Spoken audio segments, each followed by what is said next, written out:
સ્વર્ગીય અહેમદભાઈ પટેલના પુત્ર ફેઝલ પટેલ સુલેમાન પટેલની સબ જેલ ખાતે મુલાકાત લીધી હતી. ભરૂચ વાગરા વિધાનસભાના કોંગ્રેસના ઉમેદવાર સુલેમાન પટેલ અને આણી મંડળી દ્વારા ગત નવરાત્રિના જોલવા ગામ કેટલાક ઇસમો ઉપર જીવલેણ હુમલો કરવાની ફરિયાદ દહેજ પોલીસ મથકે નોંધાવવામાં પામી હતી. જે બાદ 4 આરોપી પૈકી 3 ઇસમોને ઝડપી પાડવામાં આવ્યા હતા. જ્યારે સુલેમાન પટેલ પોલીસ પકડથી દૂર રહી અમરેલી, કુલ, મનાલી અને મહારાષ્ટ્રમાં અલગ અલગ જગ્યાએ હોટલોમાં રોકાયા બાદ વડોદરાથી સ્કાયલાઇટ હોટલમાં રહી ધરપકડથી બચવા પ્રયાસ કરી રહ્યો હતો. સુલેમાન પટેલ આગોતરોમાં હાઈકોર્ટ સુધી દરવાજા ખટખટાવ્યા હતા પણ સફળતામાં મળી ન હતી. જેમાં ભરૂચ એલસીબી પોલીસ 24 જાન્યુઆરીના દિવસે વડોદરાથી ઝડપી પાડવામાં સફળતા મેળવી હતી. જેને કોર્ટમાં રજૂ કરતા કોર્ટે 2 દિવસની રિમાન્ડ આપ્યા છે. જે પૂરા થતાં સુલેમાન પટેલને સબજેલ ખાતે મોકલી દેવામાં આવ્યા હતા.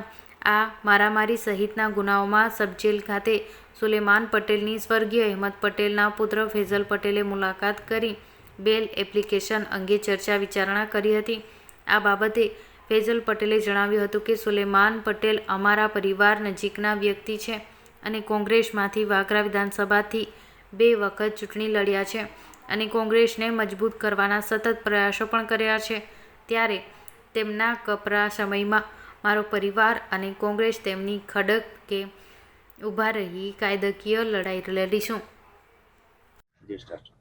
आज मैं सुलेमान पटेल जो कांग्रेस के पुराने वफादार और पार्टी लीडर हैं, उन्होंने वागरा से 2 times member of legislative assembly का सीट पे लड़ा। सुलेमान भाई मेरे खुद के भी प्रिय मित्र हैं और उनके और मेरे पिताश्री लेट मरहूम अहमद पटेल के बहुत पुराने रिश्ते हैं।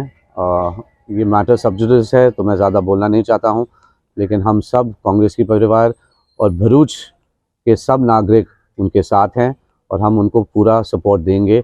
और अगर यहाँ भी बात नहीं बने, मैं मानता हूँ कि हम सुप्रीम कोर्ट के पास भी इस मामले में हम आगे जाएंगे।